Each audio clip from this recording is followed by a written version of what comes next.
July 1st, 1916, 7:28 a.m., Hawthorne Ridge, the Somme. A mine goes up in a sheet of chalk and black smoke.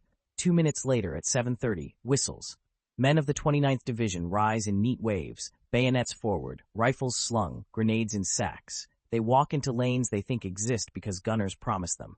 At the forward slope near Beaumont Hamel, the first file meets it. The wire, dark belts that look like hedgerows but bite. They halt, they bend, they pull. Machine guns begin.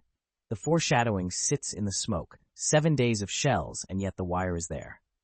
Cut to the counters. By nightfall, British casualties exceed 57,000. 40% fall within 50 yards of German front lines, many trapped in front of wire that was supposed to be gone. The number shocks. The pattern repeats. Loos in 1915, the Somme in 1916, Arras in early 1917 when things finally change. The question is plain and mechanical. Why couldn't millions of shells cut steel strands stretched on posts? Zoom out to a map. The German front from the Belgian coast through Artois, the Somme, Champagne, the Meuse to the Swiss border. In 1914, it is a chalk line. By mid-1915, it becomes a belt. By 1916, a system. Trenches and traverses, dugouts in blue clay, traversed safads, above all, barbed wire in depth. Not one fence but many, not a single line but bands, 10 yards, 30 yards, sometimes 50 or more, staggered and overlapped. Picked out by stakes at a meter height, interlaced and braced. In front of machine gun nests, the wire is heavier. In front of communication saps, there are false gaps. You could see a lane, but it might bend into a kill zone. The obstacle is not meant to stop, it is meant to hold, just long enough for a gun crew to rake a field. The British artillery plan in 1915 looks clean on paper. Cut the wire with shrapnel, bury the forward trench with high explosive, lift the barrage, send the infantry through. The French plan is similar in outline, but heavier in guns per yard by late 1915, a difference that matters. Both armies learn on contact. The learning curve is steep because the wire does not behave like a wall that can be smashed once and removed. It behaves like a plant. It bends, it tangles, it comes back every night. On March 10, 1915, at Neuve-Chapelle, British gunners compressed the bombardment into 35 minutes. Surprise helps. In sectors where wire happens to be thin and on ground where 18-pounder fire is dense, lanes appear. But the success is deceptive. Elsewhere that spring at Aubers Ridge and Festubert, men climb ladders at 0 hour and find the wire unbroken, forcing them to cut it under observation. Fire sweeps them. The problem isn't effort, it is physics and method. A shrapnel shell breaks apart above ground. It sprays lead balls forward in a cone meant to kill exposed infantry. Against wire, those balls act like hail on a hedge. No lane appears unless the pickets are severed. The early British fuses favor timed detonation to burst in front of trenches. Delayed fuses drive shells into soft soil before bursting, blowing craters and throwing dirt over intact wire. The wire now sits on a hummock, even higher relative to the approach. Infantry run down into a crater, then climb up to meet a fence no one cut. French staff work through a similar cycle. In Artois and Champagne in 1915, they massed the 75s and heavier guns, believing in rate of fire to tear gaps. They do tear trenches and smash parapets. But the wire is resilient because the German regiments and pioneer detachments repair it early and often. Every night, parties carry pickets and coils to the forward line. Under a crescent moon or in thick mist, they patch, twist, double, then retire. A shell cut made at noon means nothing by dawn. By September 25, 1915, the British go forward at loose. The gas screens roll fitfully in still air. Behind them, men find wire intact in sectors like Hohenzollern Redoubt. Some units crawl under and through, losing minutes and cohesion. Others halt and attempt to lift entire panels, using bayonets as hooks. It looks laborious because it is. This is the central experience of the first 2 years. Attack plans that assume clean cuts meet a lived reality of ragged coils. The lessons are there for any staff officer to add up. It takes time to add them. The German advantage is not magic, it is compound. Start with economics. Wire is cheap, light, easy to transport. A wagon can bring forward hundreds of meters at a time. Pickets are cut from timber or fashioned from steel. Both can be carried by men. A working party of a dozen soldiers with pliers and a mallet can add 10 yards in minutes and restring a lane in an hour. On the other side, cutting wire by bombardment is expensive and technically exacting. It demands heavy shells with instantaneous fuses, precise registration, plentiful ammunition, Dry ground, so shells burst on contact rather than burying themselves. Miss any element and the obstacle resists. Add doctrine. In 1915, British artillery relies heavily on shrapnel because it is plentiful, and the 18-pounder guns are many. There are HE rounds, but not enough, and fuses that detonate on the first touch of a strand do not exist in numbers yet. Battery commanders are told to cut wire. They believe they can do it with what they have. French batteries exploit the 75's astonishing rate, but meet the same physics. Then there is mud. On sodden ground, an HE shell without instantaneous action drives into the earth, the blast venting upward and leaving the wire seated on an untouched frame. A micro scene. Hebutern, June 1916. Dawn behind low cloud. A working party from a German regiment files forward with coils on their shoulders. The men move in pairs. One drives in an iron stake with a muffled hammer covered in cloth. The other pulls the wire tight, twists, passes it to the next post. They work 40 minutes, then slide back to a sap. Behind them, the forward belt is thicker than yesterday. They do this again the next night and the next. When British observers peer through periscopes at noon, they see wire cut in places. At dawn on July 1st, the visible cuts have been bridged, a macro cut-in. British gunners fire more than 1 million shells in the Somme preliminary, but 2 out of 3 are not the kind that cleanly sever wire. Supply officers know it. Infantry do not. In mid-June, the last trains of ammunition rush to railheads, then lorries over chalk roads. Fuse quality varies. Some will not fire, some will fire late. Battery officers write requests, more instantaneous action for HE, more 4.5-inch howitzer allotments for wire against strong points. They receive some of what they ask for, not all. On many sectors, the fire plan remains optimistic, a mixture of shrapnel and HE tasked with wire cutting along a front of dozens of miles. By 7:30 a.m. on July 1st, the optimism is set against a second reality. German machine gun crews have survived underground and run upstairs to their firing steps as soon as the barrage lifts. In front of them, the wire holds the first British wave. The stop lasts seconds, then stretches to minutes in places where no gap exists. Those minutes are the difference between crossing a beaten zone in rushes and standing under raked fire. The fact feels unfair. It is not. It is the arithmetic of time under observation. The French on the southern Somme on July 1st fare better in several sectors. They mass heavier guns per yard, include more HE for wire, add trench mortars to smash near belts, and in places integrate short, sharp barrage lifting. Even there, wire remains stubborn wherever the soil swallows shells, or where German engineers double the belts in front of machine gun nests. The mixed picture is instructive. It points at the governing variables: round type, fuse action, density of fire, enemy repair, soil. Insert a flashback within a flashback. Spring 1915, a British infantry patrol crawls out at night. 2 men carry wire cutters, one with a sack to catch the clipped ends so they do not tinkle and alert sentries. They cut, crouch, listen. A flare goes up and freezes the ground in white. They go still, faces pressed to dirt until the light dies, then cut again. It takes 20 minutes to open a gap big enough for a platoon to get through without snagging. They return with the news. The belt is thick. It can be cut by hand if the night favors you. This remains true in 1916 and 1917, even when shells improve. Where artillery fails, men with pliers and heart must do it. The cost is high when flares and machine guns are quick. Pause on method. How does wire actually die under fire? Not by the force of a distant explosion, but by contact. An instantaneous fuse detonates the shell on the first touch, ground, post, or strand, so the blast and splinters act across the fence. The shell must burst at the wire's level, not 6 inches under it.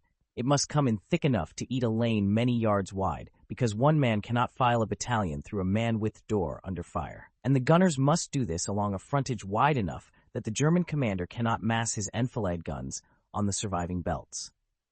Now the open loop that needs closing. If the core problem is fuse behavior and round type, what changes? The answer, when it arrives at scale, is simple and specific. The widespread adoption of instantaneous fuses for HE on field guns, paired with more systematic wire-cutting programs and better ammunition supply. For the British, that means by late 1916 and then in 1917, the number 106 instantaneous fuse mated to 18-pounder HE. For the French, it means greater use of HE on the 75 when available, and heavy guns tasked deliberately against wire. With instantaneous action, an 18-pounder shell that once buried itself and threw dirt now snaps on the first touch of a post and shears strands. Battery logs and aerial photographs begin to agree. Where HE with instant fuses falls dense, belts break open. Rewind to autumn 1916. The Somme offensive continues. In sectors where more instantaneous fuses trickle in, wire-cutting details report more lanes. In other sectors, the old picture holds. The inconsistency keeps the mystery alive. It will take the winter of 1916 and 1917 to bring mass and routine. More HE produced, fuses distributed, drills standardized. By April 9, 1917, at Arras, British gunners open with rehearsed programs that include both counter-battery fire and focused wire cutting. Infantry report forward belts cut more often than not. Still, on chalk and in sodden zones, wire resists. It is better, it is not solved. The German answer to better cutting is predictable. Build deeper belts, stagger them, interlace with knife rests, move machine guns into shell-proof nests set back, and thread false gaps with crossing fire. The enemy will get through the first belt. Make sure the second catches him instead. Exact depths vary, but by mid-1917 along the Hindenburg Line, belts in key sectors are broad enough that a battalion must plan multiple minutes just to cross the obstacle if uncut. This is another unheralded truth. Even when shells start cutting wire reliably, the amount to cut grows. Consider the aerial photograph. Before the artillery plan, there are lines and shadows. After a day's fire with instantaneous fuses, the belts look thinner. After 2 days, they look ragged, with dark patches where posts have been blown and shining angles where strands lie on the ground. But reconnaissance has lag and weather intervenes. A photograph taken at noon cannot report on a repair party working at 1 a.m. The staff confronts uncertainty. Do we fire another 6 hours at the forward belts, or do we trust the guns and move the weight to the back line? Each choice has consequences. Each shell spent on wire is a shell not spent suppressing machine guns or knocking out trenches. The battlefield is a budget. Shift to a French sector in Champagne, 1915 to 1916. The ground is sticky clay. When it rains, shells dive deep and pop up little. The wire sits on ridges of clay, slick and high. The 75s scythe fields of infantry. They do not shear belts. The response is adaptation. Trench mortars are brought up to smash near obstacles. Infantry are given more cutters, more small bombs to blow gaps, and tools for throwing mats over wire. Results improve in patches, then regress in mud. The arc climbs slowly toward an answer that combines tools and time. A close-in story. Serre, July 1, 1916. A battalion of PALs approaches their taped start line in the half-light. They have rehearsed on a practice field behind the lines with white tape marking German trenches and supposed gaps. The rehearsal is clean. The live run is not. At 0, they rise and move. Within 200 yards, they feel the last slope. The first wave reaches the fence and stalls. The second wave stacks behind them. The third begins to angle, looking for a gap. Machine gun fire increases as the target density peaks. Men kneel to clip wire. A minute drips out under fire. The battalion loses its shape. The terrible part isn't mystery, it is certainty. Anyone who had walked the practice field had to know it would not look like this in front of a live enemy. Back to the gun line. A field battery has orders. Cut wire in this sector between trench markers B22 and C17. The command post has a map with squares, a correction board, a phone line to observers. The forward observation officer climbs a ladder and peers through a glass. On, he says when a burst lands in the first belt. Left 200, when rounds creep to the right. The battery fires at a set rate, keeps barrels cool, cycles fuses. If they had enough instantaneous, they use them on HE. If not, they rely on a mix that sometimes works and sometimes wastes. The difference between success and failure is a small pile of brass screws in a crate. Numbers tell the larger story. A division attacking on a front of 2,000 yards needs dozens of lanes, each many yards wide, across belts tens of yards deep. If each lane demands hundreds of shells bursting exactly at wire level, the total is measured in tens of thousands of shells for wire alone, not counting destruction, counter-battery, and barrage tasks. On a dry day with firm ground, the ratio improves. On a wet day, it degrades. The attackers who believe wire cutting is a single task learn it is a campaign inside a battle. Another micro-scene from the German side. A machine gun crew in a reinforced dugout hears the barrage climb and fall. They count minutes. They know the likely lift pattern because infantry must leave their trenches at a time and reach the first line at a time. When the shelling moves back to the second line, they run up. The gun is set on a swivel that had been tested on the same arc for weeks. They sight not by counting bodies, but by aiming at the wire line where a gap is likely, along an approach angle the British used last time. The wire helps them because it presents men in clumps.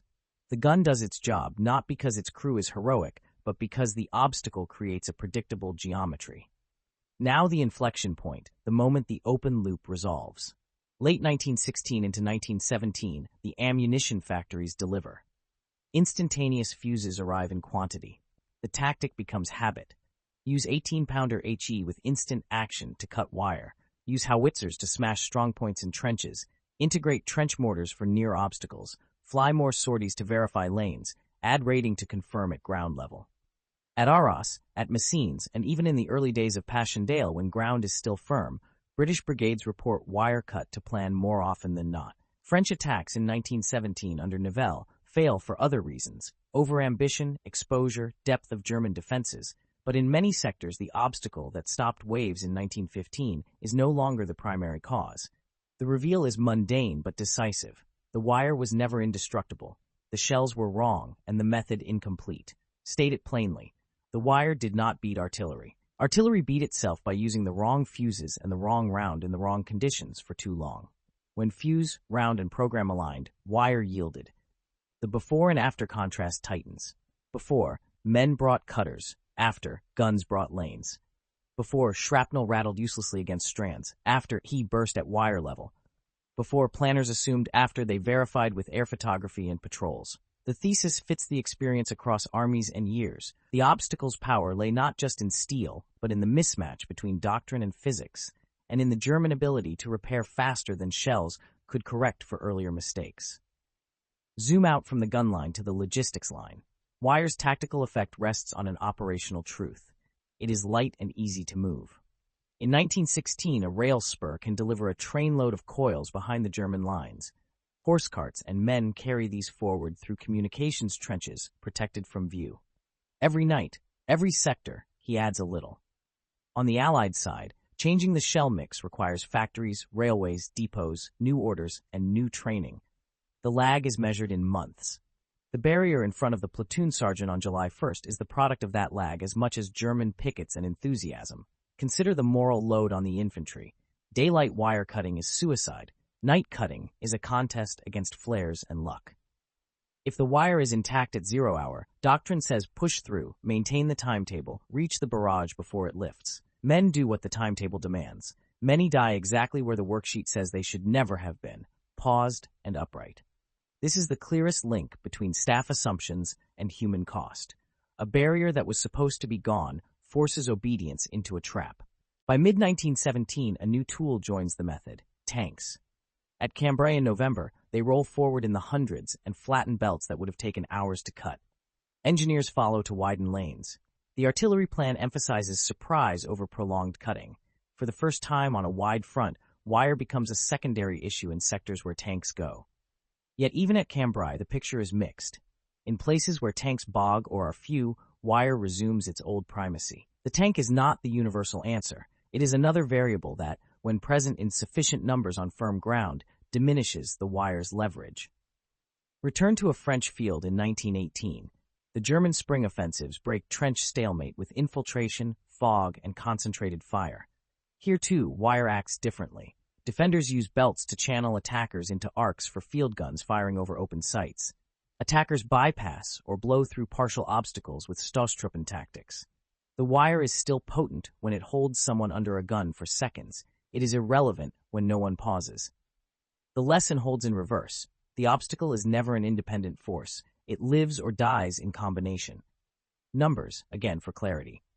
A typical forward belt, 30 yards deep, built with pickets at 2-meter intervals and multiple strands at different heights, contains hundreds of meters of steel per 10 meters of frontage.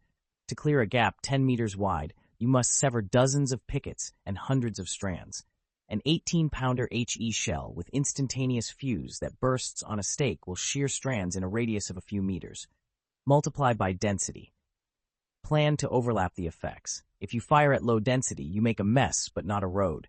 This is why early plans fail. Not enough of the specific thing in the specific place. To see the mechanics more closely, picture a single post. It is Y-shaped, or a simple stake. Several horizontal wires are laced along it. Diagonal braces hold tension. The ground is uneven. A shell with delayed action strikes the soil nearby and bursts below grade, throwing up a clod that may lift the wire and settle it higher. A time-fused shrapnel shell bursts above and flings balls that dent or cut a few wires if they hit at right angles. Most pass through gaps. An instantaneous HE shell strikes the post or the earth just at the wire's level and bursts, sending fragments laterally and cutting multiple strands.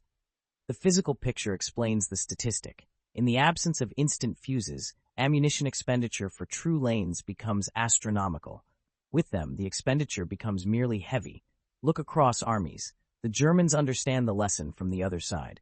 Their artillery plans in 1918 include instant action fuses for clearing wire when they attack, and their engineers carry pipe charges to blow gaps when necessary. The French and British in 1918, with more of everything, guns, ammunition, fuses, aircraft, cut wire routinely.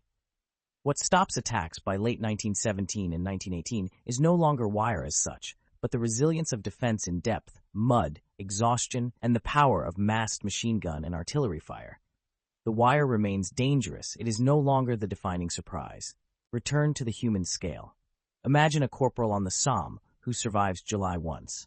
He writes home 2 weeks later describing his work, carrying frames called knife rests across a trench to reinforce a new position, cursing because his shoulders ache, watching a German party at dawn, working their own fence 50 yards away, hearing the hollow pop of a flare and going still, dragging a wounded man out of a coil while his hands bleed.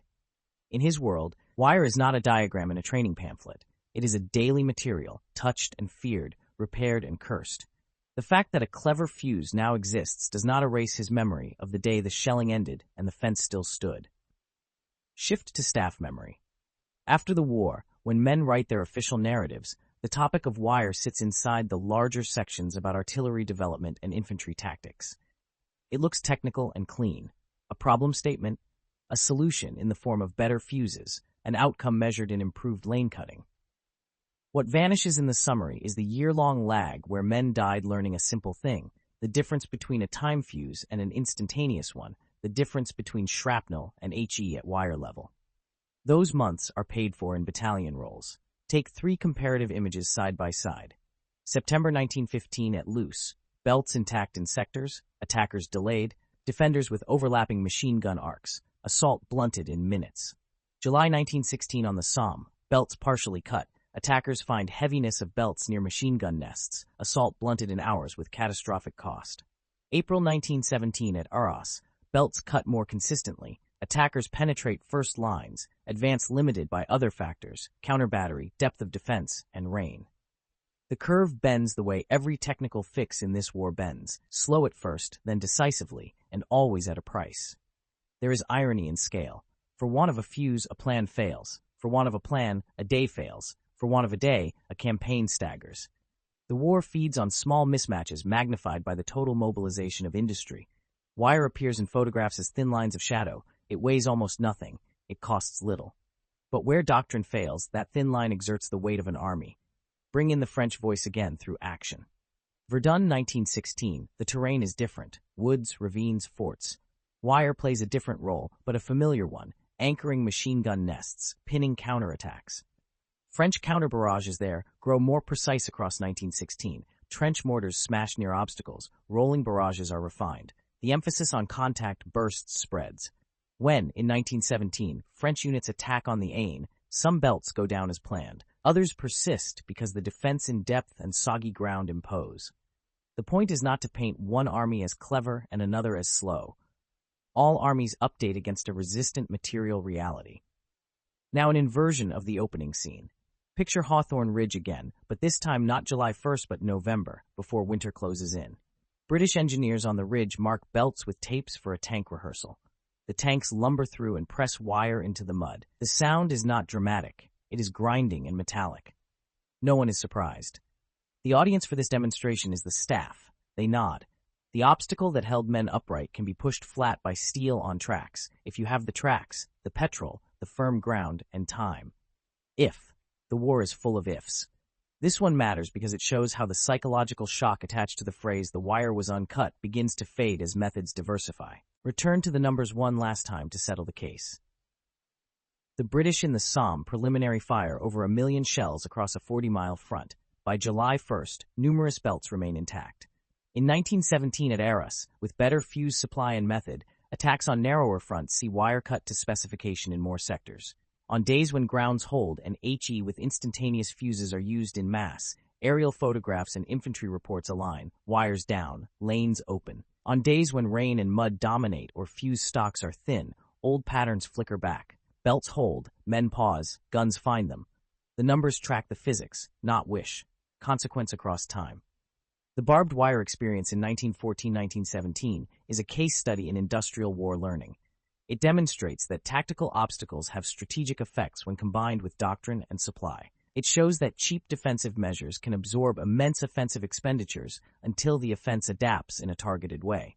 It explains why early war attacks burned thousands of lives to achieve little, and why later war attacks with similar bravery achieve more. The human cost is constant, the technical context changes. Tie micro to macro, a private with a pair of cutters, a battery commander with 3 crates of fuses, a staff major counting aerial photo squares, all do the same work at different scales, turning wire from an absolute barrier into a relative one. The system behavior is visible. When wire survives, the system punishes. When it yields, the system opens.